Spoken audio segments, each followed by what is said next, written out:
8장 1절로 13절 읽어드리겠습니다. 우상의 제물에 대하여는 우리가 다 지식이 있는 줄 아나 지식은 교만하게 하며 사랑은 덕을 세우나니 만일 누구든지 무엇을 아는 줄로 생각하면 아직도 마땅히 알 것을 알지 못하는 것이요 또 누구든지 하나님을 사랑하면 그 사람은 하나님도 알아주시느니라. 그러므로 우상의 제물을 먹는 일에 대하여는 우리가 우상은 세상에 아무것도 아니며 또한 하나님은 한 분밖에 없는 줄 아노라. 비록 하늘에나 땅에나 신이라 불리는 자가 있어 많은 신과 많은 주가 있으나 그러나 우리에게는 한 하나님 곧 아버지가 계시니 만물이 그에게서 났고 우리도 그를 위하여 있고 또한 한 주 예수 그리스도께서 계시니 만물이 그로 말미암았고 우리도 그로 말미암아 있느니라. 그러나 이 지식은 모든 사람에게 있는 것이 아니므로 어떤 이들은 지금까지 우상에 대한 습관이 있어 우상의 제물로 알고 먹는 거로 그분들의 양심이 약하여지고 더러워지느니라. 음식은 우리를 하나님 앞에 내세우지 못하나니 우리가 먹지 않는다고 해서 더 못 사는 것도 아니요 먹는다고 해서 더 잘 사는 것도 아니니라. 그런즉 너희의 자유가 믿음이 약한 자들에게 걸려 넘어지게 하는 것이 되지 않도록 조심하라. 지식 있는 내가 우상의 집에 제물을 먹게 되지 지식 있는 내가 우상의 집에 앉아 먹는 것을 누구든지 보면 그 믿음이 약한 자들의 양심이 담력을 얻어 우상의 제물을 먹게 되지 않겠느냐. 그러면 내 지식으로 그 믿음이 약한 자가 멸망하나니 그는 그리스도께서 위하여 죽으신 형제라. 이같이 너희가 형제에게 죄를 지어 그 약한 양심을 상하게 하는 것이 곧 그리스도에게 죄를 짓는 것이냐. 그러므로 만일 음식이 내 형제를 실족하게 한다면 나는 영원히 고기를 먹지 아니하여 내 형제를 실족하지 않게 하리라. 하나님의 말씀입니다. 아멘. 고린도전서 8장 1절로 13절 말씀, 교회를 아프게 하는 내 지식이라는 제목으로 이 말씀의 은혜를 나누려고 합니다. 1절로 3절 말씀에 보면은 고린도 교회 안에 좀 상황이 있었어요. 어떤 상황이 있었냐면은 이제 그 상황에 대한 내용을 말씀을 드릴 것이고, 그리고 그 상황에 대한 그 기준이 무엇인지를 사도 바울이 분명히 밝혀주셨습니다. 근데 이 기준이 고린도 교인들에게만 주시는 기준이 아니었고 지금 예수 믿는 모든 교회, 그 다음에 예수님 재림하실 때까지 모든 그리스도인들이 알아야 될 기준이었어요. 그래서 1절로 3절 말씀에 보면은 어떤 상황이 있었냐면은 그리스도인이 비그리스도인의 집의 식탁이나 혹은 신전에서 우상에게 음식을 이렇게 바치는 일이 계속되어지는 그러한 사회 속에서 어떻게 대처해야 되는가, 이런 문제가 상황이 생겼던 거예요. 그렇죠? 그리스도인이 비그리스도인의 집이나 신전에 우상의 제물을 바치는 그런 일들, 그리고 그리스도인이 비그리스도인의 처소와 신전에서 우상의 제물을 먹는 일, 어쩔 수 없이 먹어야 되는 그런 그 상황이 있었습니다. 예를 들면 그런 거예요. 이 고린도 교회 도시는 우상이 많았거든요. 그 우상들에게 먼저 음식점에서 음식을 만들잖아요. 게시하잖아요. 음식점에서 음식을 딱 시작하잖아요. 그러면은 먼저 이 음식을, 그리고 하루 종일 요리할 음식을 신에게 먼저 바쳤어요. 전체를.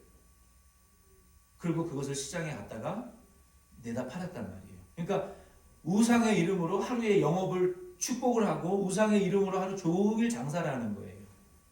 그런 상황이기 때문에 고린도 교회 안에 있는 교인들이 시장에 가서 음식을 사 먹어도 이것은 우상의 이름으로 축복한 거고 우상에게 바쳐진 제물이기 때문에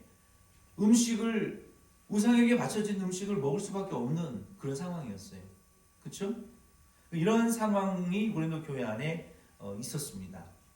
이런 상황에 대해서 우리가 한 가지 좀 이해해야 될 내용이 있는데, 그 내용이 무엇이냐면은 이 고린도 도시 인근에서는요 이스머스 대회라는 것이 열렸습니다. 이스머스 대회. 이 대회는 고대 고린도 그 주요의 축제였어요. 그래서 바이애뉴얼리 2년에 한 번 열리는 축제였는데 이 경기에서는 그 바다의 신 포세이돈, 바다의 신의 이름이 포세이돈입니다. 고대 그 그 그리스에 그 포세이돈에게 봉헌되는 축제였어요. 이스머스 축제라는 것이.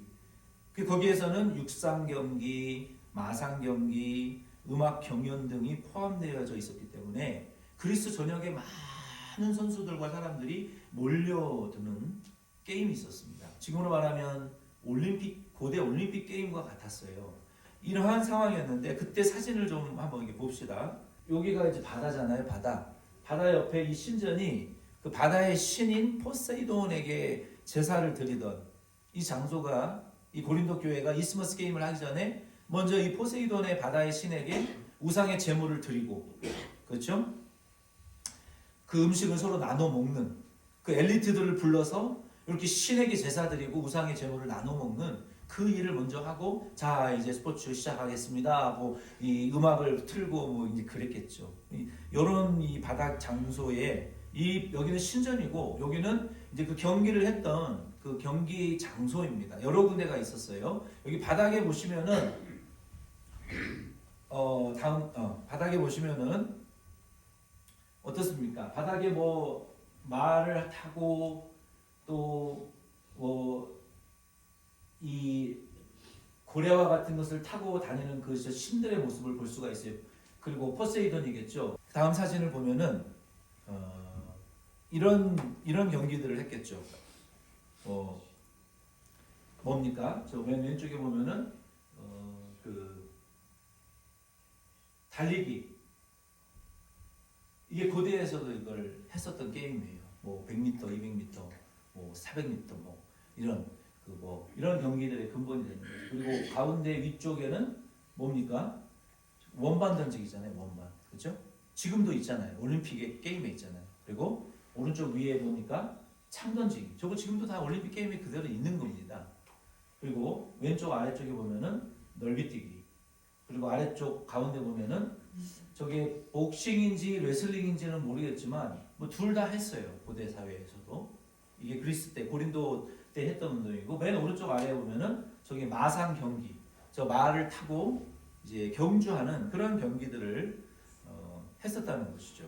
이런 게임들을 위해서 많은 사람들이 경기에 이제 모여왔었던 것입니다. 그래서 이런 행사에서는요, 이제 대회장에 의해서 초청장을 받은 엘리트들만 그 대회에 참석을 할 수가 있었어요. 유명한 고린도의 엘리트들이 그 대회에 2년에 한 번 열리는 대회에 초청받아가지고 사람들 앞에서 대회장과 함께 뭐 선언을 하고 뭐 연설을 하고 또 뭐 축하를 하고, 그리고 우상 포세이돈에게 제물 드리는 일도 하고 같이 먹고 마시고 즐기는 그런 그 초청장을 받은 사람들만 거기에 갈 수가 있었어요. 근데 문제는 뭐냐면, 문제가 뭐였냐면은 고린도의 그리스도인들 중에 이러한 특권을 받은 사람들이 이러한 중대한 경기와 시민의 축제에서 우상의 제물을 먹고 그리고 우상 숭배를 했는데, 그 중에 참석한 사람들 중에 고린도 교회 교인이 있었다는 게 문제예요.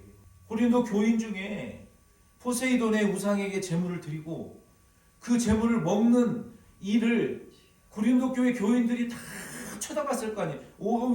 저 장로님, 저 교단의 저 목사님, 총회장님, 어이구 세상에 포세이돈의 신에게 절을 하네.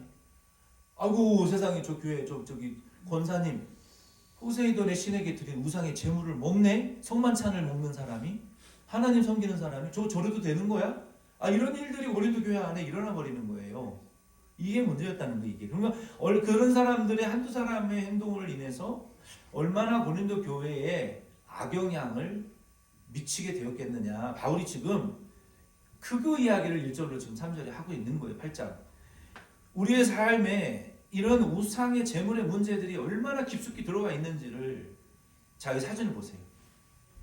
여기 사진의 맨 왼쪽 위쪽에 보면은 저게 뭡니까? 저건 한국의 우상인데, 저거 문에 매달려 있는 저거 뭐예요? 무슨 모양이에요? 저거는 요즘은 그 나무로 하고 인형으로 만들어가지고 그 냄새가 나지 않도록 집안에 액땜을 막는 의미로 한국 사람들 여러분 집집마다 가게마다 명태를 저렇게 명주실에 묶어놨던 거 여러분 기억 안 나요? 여러분 할아버지 할머니 집에 있었던 거? 지금도 집집마다 가게마다 액땜을 막는다는 의미로 저 폴락 요즘은 실제로 냄새 나니까 말린 명태를 명주실에 묶어서 문에다가 걸어놓고 지금도 살고 있습니다. MZ세대들도 마찬가지. 한국의 우상의 문화예요. 이것이 불행을 막아준다라고 믿고 있어요. 그 다음에 오른쪽 위에 두 번째 사진은 뭡니까? 무슨 모양이에요? 무슨 모양이에요? 코를 보세요. 코. 얼굴을 보세요. 무슨 동물의 모양이에요? 코끼리잖아요. 코끼리. 힌두이즘. 그 사람들이 아침에 비즈니스를 영업하기 전에 이 신에게 제사를 드리고 장사를 합니다. 우리 힌두의 신이시여 오늘 돈 많이 쓰는 좋은 손님 보내주세요 하고 인도 사장님들의 식당에는 다 저 코끼리 신들이 한쪽 구석에 항상 비치되어 있어요. 세 번째 위에 세 번째 저 고양이, 여러분 저 고양이 이름이 뭔지 아세요? 마네끼네꼬라고 해요. 마네끼네꼬. 어떤 가게는 오른손을 든 고양이가 있고 어떤 손에는 왼손을 든 고양이가 있어요. 오른손은 돈을 불러오는 고양이 마네끼네꼬, 왼손은 사람을 부르는 마네끼네꼬예요. 이게 의미가 다릅니다. 일본 이게 고양이 마네끼네꼬 신사 박물관입니다. 저게 엄청나게 큰 고양이 박물관인데 이들은 실제로 이 고양이를 신으로 모셔요. 그런 의미를 여러분 생각 안 해보셨잖아요. 일본 식당에 이 오른손 들고 있는 거는 뭐예요 지금?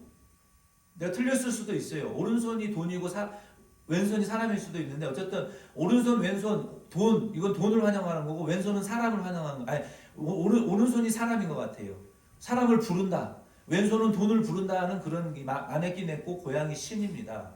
일본 식당들마다 이 모든 마네끼네꼬 고양이 있어요. 어떤 식당은 두 손을 다 들고 있는 고양이도 있습니다. 그러면 이들이 아침에 장사를 시작할 때 이 마네끼네꼬 신에게 오늘 사람 많이 보내주세요. 돈 많이 보내주세요. 제사 드리고 장사 시작한다고요. 그러면 우리가 그 가게 가면 주인의 마음에 맞춰서 마네끼네꼬 신에게 우상 숭배하는 거나 마찬가지예요. 그런 생각 안 해보셨어요? 고린도 교회나 우리나 다르지 않아요. 마지막 오른쪽에 보면은 무섭게 생긴 이 태국의 불상입니다. 태국의 불상은 저게 타락한 천사처럼 날개도 있고요. 너무 무서워요. 여러분 태국 식당 가면요, 비엔남 식당 가면요, 100%예요. 항상 구석에 신전이 있고 향이 피워져 있고 이상한 냄새와 향연이 계속 타오르고 있습니다. 그 사람들도 장사 시작할 때 절하고 끝나고 절해요. 오늘 하루 종일 요리 만드는 거 신이 받으시고 사람들이 잘 먹고 돈 많이 벌게 해주세요. 우리가 비엔남 식당을 가든 태국 타입 식당을 가든 인디안 식당을 가든 커리를 먹든 다 우상에게 절하고 먹는 거나 마찬가지라는 거예요. 또 왼쪽 아래쪽에 보면은 이게 부다입니다. 부다. 중국 식당에 가면 이 부다, 배가 뿔뚝 나온 이 부다의 인형이 항상 설치되어 있어요.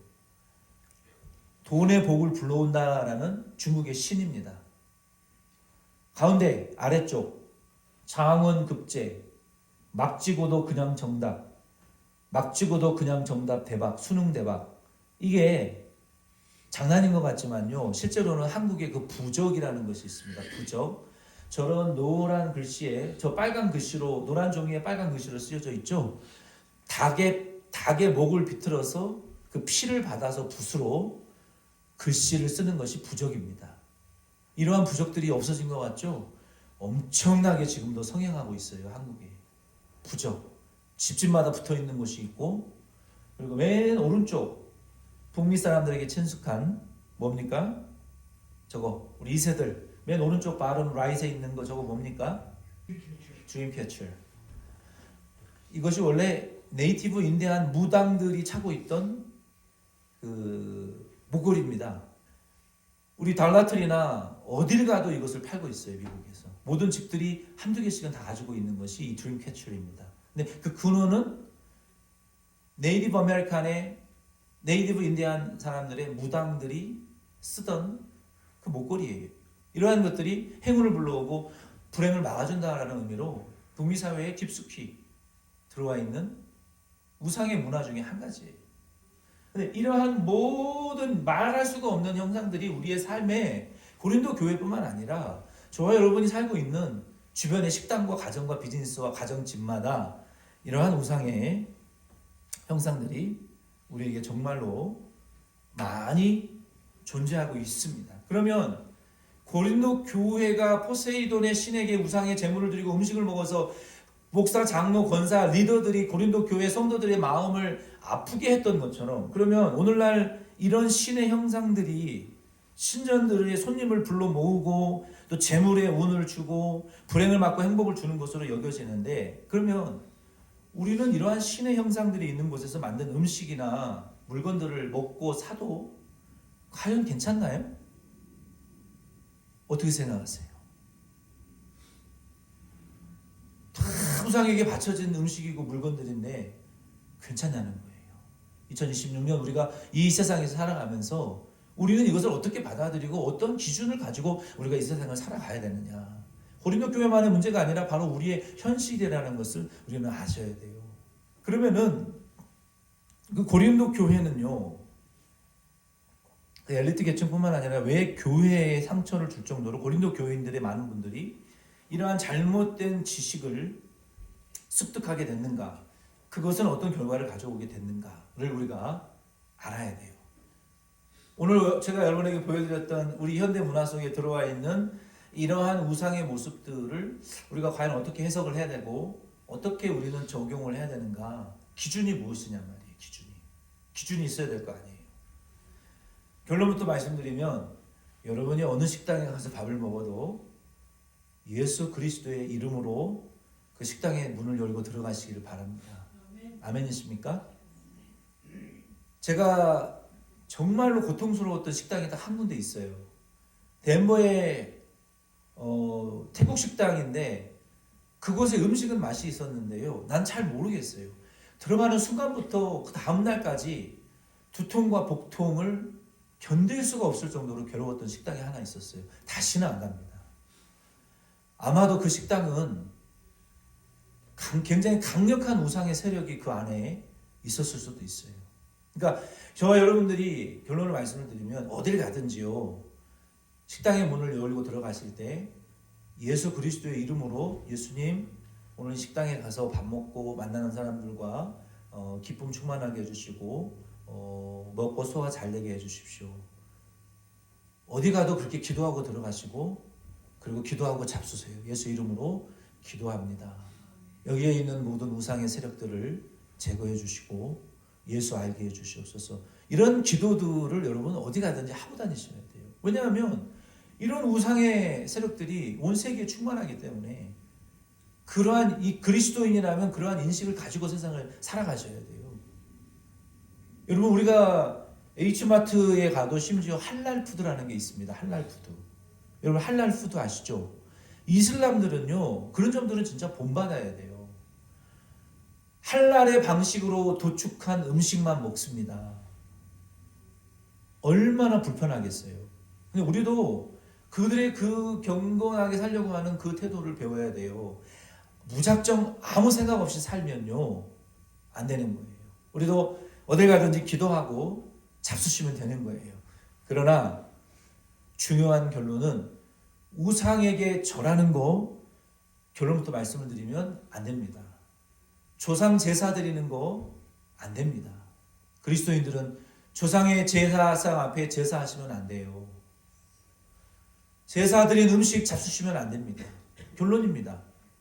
구약이냐 사도행전 말씀을 읽어보세요. 베드로와 야고보와 요한이 정한 교회의 규칙이 뭡니까? 우상의 제물과 피 흘려 죽인 짐승, 잔인하게 죽인 짐승의 제물 먹지 말고 간음하지 않으면 형통한다. 신약 1차 예루살렘 공의회의 결정이에요. 구약이 아닙니다. 그래서 우리 그리스도인들은 우상의 조상 제사상 앞에 절할 수 없고, 제사 음식 먹을 수 없고, 돼지머리 앞에, 돼지 대가리 앞에 절하는 거 할 수 없어요. 우상의 음식 먹으면 안 됩니다. 그리고 그 외의 모든 것들은요, 사람들의 상식을 넘어서는 행동만 하지 않으시면 되는 거예요. 아멘이십니까? 네. 그리고 뭐 태국 베트남 식당, 태국 식당, 뭐 인도 커리, 중국 음식, 한국 음식, 예수 이름으로 기도하고 축복하고 다 잡수세요. 안 되는 것은 우상의 제물만 안 됩니다. 우상 앞에 절하는 거 안 됩니다. 그래서 근데 문제는 고린도 교회는 왜 그러면 잘못된 지식을 습득을 하게 되었느냐? 어떤 사람들, 누굴까요? 엘리트 계층들 중에 이렇게 교인들을 가르쳤어요. 우상과 우상의 제물은 아무것도 아니니까 먹어도 되고 숭배해도 된다라고 잘못 가르쳤다는 거예요. 이러한 거짓 교사들의 문제점은 다음과 같이 가르쳤어요. 그들은요, 거짓 교사들은 세상적으로도 지위가 높고 엘리트 계층들이었고 교회에서도 가르치는 위치에 있는 사람들이었기 때문에 그 우상의 제물 먹어도 되고 저려도 된다라고 잘못 가르쳤는데 그들은요, 하나님도 가르치셨고 우상도 가르쳤어요. 그러나 그들의 가르침의 문제는 무엇이었냐면 지식에만 머무는 가르침이었다. 지식만 가지고 있는 사람들이었어요. 그리고 두 번째 문제점은, 그 거짓 교사들의 두 번째 문제점은 성경과 하나님보다 인간의 자유, 성경과 하나님보다 인간의 권리를 더 강조했기 때문에 우리의 권리야, 우리의 자유야, 신전에 가도 돼, 우상숭배 해도 되고 뭐 바친 음식 먹어도 된다라고 잘못 가르쳤단 말이에요. 그래서 인간의 자유와 권리를 하나님도 빼앗을 수 없다라고 가르쳤단 말이에요. 이게 문제점인 거예요. 이러한 잘못된 지식을 습득한 고린도 교인들은 다른 교인들마저 넘어지게 할 위협이 되어버리고 말았습니다. 그러나 바울은 이러한 문제가 지금 생겨났어요. 그러니까 자기의 지식이요. 잘 보세요. 내 지식과 내가 믿고 있는 믿음의 신념이라는 것이 교회를 아프게 하고 다른 성도들도 아프게 만드는 내 지식과 깨달음이라면 여러분 그거 말하지 말고 강요해서 안 되고 남에게 그렇게 가르치시면 안 됩니다. 아멘이십니까? 굉장히 중요한 거예요. 내가 믿고 확신하고 있는 것이라 할지라도요, 목사님의 가르침과 다르고 성경의 가르침과 대치된다면 그것을 옳다하고 맞다하고 강요하고 가르치고 주장하시면 안 되는 거예요. 교회에서. 아멘이십니까? 굉장히 중요한 거예요. 이거는. 보세요. 거짓 교사들이 성경도 가르치고 하나님도 가르치고 우상도 가르쳤어요. 근데 문제는 성경이 말하는 바 하나님을 더 강조하지 않고 인간의 자유와 권리를 더 강조해버리다 보니까 하나님도 가르치고 우상도 가르치면서 내가 알아. 내가 아는데 우상 아무것도 아니고 우상의 제물 아무것도 아니니까 가서 숭배하고 가도 우상의 신전에 가도 되고 우상의 제물 먹어도 돼라고 가르쳤단 말이에요. 근데 여러분 바울은 이 말씀을 기점으로 얼마나 강력하고 큰 목소리로 고린도 교인들의 잘못된 지식을 책망하고 있는 줄 여러분 성경을 보면 아실 거예요. 네가 하나님보다 강한 자냐. 귀신의 제단과 성만찬의 제단에 너희가 같이 참여할 수 있느냐? 우상의 제물 먹을 수 없고 신전에 갈 수 없다는 결론이에요. 그 말씀을 읽어보면 유치원생도 이해할 수 있는 뉘앙스란 말이에요. 근데 바울이 단도직입적으로 우상의 제물 먹지 말고 신전에 가지 말라고 말하지 않았다고 해서 어디 그런 말이 있느냐라고 따지고 들면 할 말 없어요. 바울이 분명하게 너희가 하나님보다 강한 자면 우상의 제물 먹고 너희가 성만찬도 먹을 수 있고 우상의 제물도 먹을 수 있다고 생각하면 먹어라. 그거는 당신들의 권리와 선택의 권리의 행사의 문제가 아니라 그리스도인의 양심의 문제다라고 말하고 있어요. 그리스도인으로서 너 양심도 없느냐라고 바울이 지금 책망하는 거예요. 어떻게 하나님을 예배하는 자가 신전에 가고 성만찬을 참여하는 자가 우상의 제물을 먹을 수가 있느냐 그러면서 그거 먹어도 좋을 거 없고 안 먹어도 좋을 거 나쁠 게 없는데 왜 하필이면 우상의 제물을 먹고 제단에 가려고 하느냐. 먹지 말라는 소리거든요. 이거는 한 가지 우상의 제물에 대한 것이지만 우리 교회에 적용을 해본다면 여러 가지의 것을 적용할 수가 있습니다. 그래서 바울은 이러한 자들을 가리켜서 1절과 2절, 3절에 3번을 교만한 자들이다 라고 말하고 있어요. 3번을 반복해서 성경과 하나님을 강조하지 않고 교회와 성도를 아프게 하는 잘못 가르치는 거짓 교사들을 향해서 너희들이 지식은 있지만 1절과 2절에 뭐라고 했어요? 지식에만 머무는 잘못된 가르침은 교만하게 만드는 것이지만 사랑은 덕을 세우는 것이다 라고 가르치고 있잖아요. 그러면서 교만한 자들이다 세 번을 말하고 있고, 아직 마땅히 알아야 될 것을 모르는 자들이라고 말하고 있고, 하나님도 그런 사람들은 인정하지 않는 자들이라고 책망하고 있고, 그런 상태에 빠져 있는 부적절한 그리스도인이라고 바울이 1절에서 3절에 계속 책망하고 있어요. 오늘날 저와 여러분들도 이 말씀을 통해서 우리가 이 다원주의 세상 속에서 살아가고 있지만, 우상의 제물과 신전에 가는, 우상에게 제사를 드리는 여러 가지 식당들에 가서 우리가 음식을 먹어야 되느냐 말아야 되느냐에 대한 문제, 이거 결론을 제가 말씀을 드렸잖아요. 성경을 근거로, 예루살렘 공회의 성경을 근거로 우상의 제물과 잔인하게 죽인 음식, 사람들의 상식에서 하지 말아야 된다는 행동을 넘어서는 행동을 하지 않고 간음하지 않으면 모든 것이 허용된다라고 말한 예루살렘 1차 공회의 결정대로 우리는 우상의 신전에게 조상 제사를 드려서도 안 되고 우상의 음식을 먹어서도 안 됩니다. 아멘이십니까? 근데 여러분의 생각이 다르다고 해서 어떤 목사님이 그렇게 말하던데요. 저는 그렇게 안 배웠는데요. 저는 그렇게 신앙생활 안 했는데요. 제가 평생에 그렇게 저는 해본 적 없는데요. 기도하고 먹으면 우상의 제물 다 먹어도 된다던데요.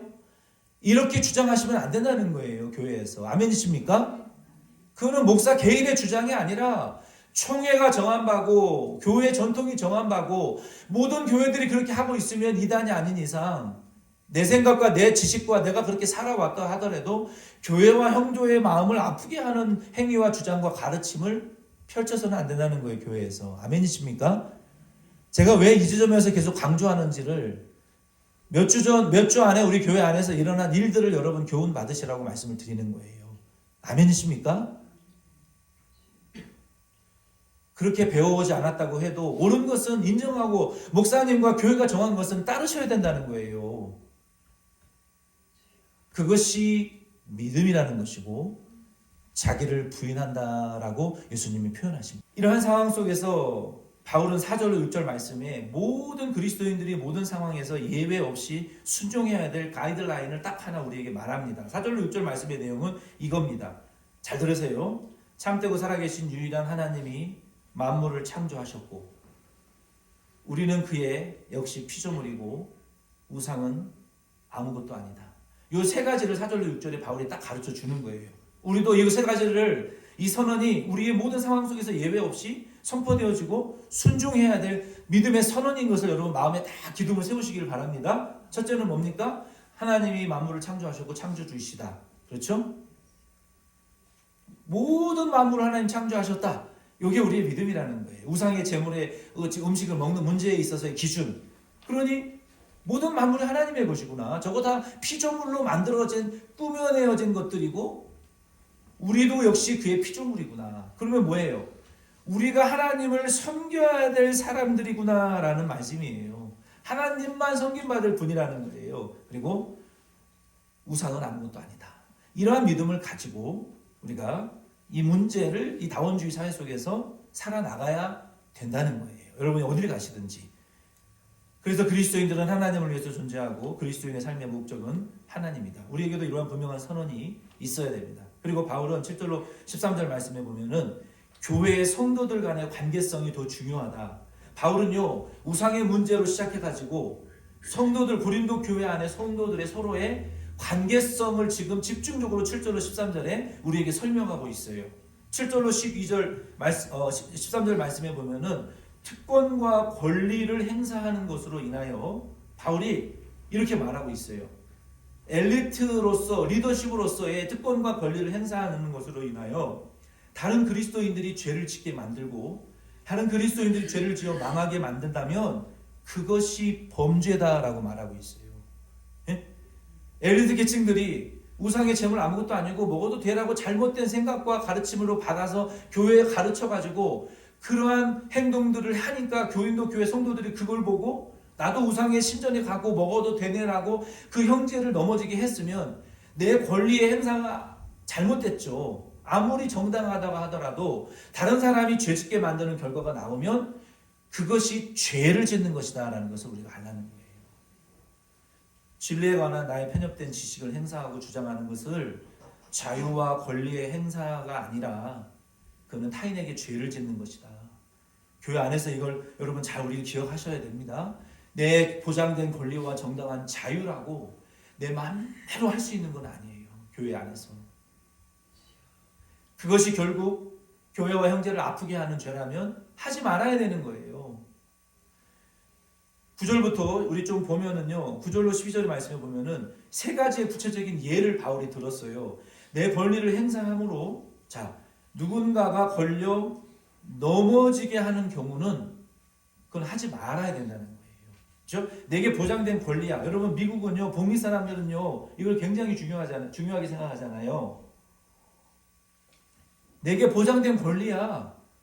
내 자유, 내게 보장된 그 커맨먼트, 헌법에 나와 있는 커맨먼트라고 해서 교회 안에서도 내게 보장된 자유와 권리라고 그걸 행사할 수 있어요. 그런데 해서 결과적으로 그 결과를 가지고 누군가가 걸려서 자빠졌다, 다쳤다 하지 말라는 거예요. 그거 하면 안 되는 거라는 거예요. 보장된 거라고 해도. 아멘이십니까? 하지 말아요.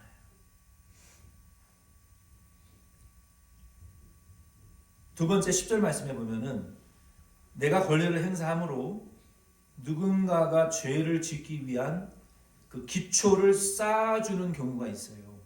내게 주신 권리와 자유라고 해서 내가 하잖아요. 그 사람도 죄를 짓을 수 있도록 담대함을 주는 행동들이 있어요. 그런 행동들도 하지 말라는 거예요. 교회 안에서 어디서든지. 그것도 죄가 된다는 것이죠. 바울이. 세 번째는 내가 권리를 행사함으로 말미암아 누군가의 믿음이 상하고 누군가의 그 마음이 하나님과의 관계에서 떨어져 나가고 마음이 상하게 되는 경우에는 그거 하지 말라는 거예요. 이러한 세 가지의 경우를 바울이 말하고 있어요. 그러니까 내 권리와 자유가 내 지식이 내가 그렇게 배워왔고 알아왔던 내용들이고 내 권리와 자유라고 하더라도요. 그것이 교회를 아프게 하는 일이라면 하지 말아야 된다는 거예요. 이러한 행위는 12절에 보면은 형제에게 죄를 짓는 것을 넘어서서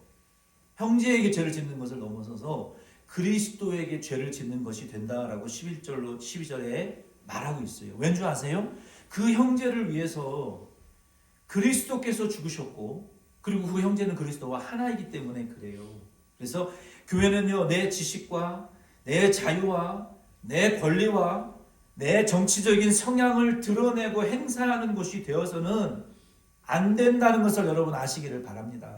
자유가 있죠. 내 권리죠.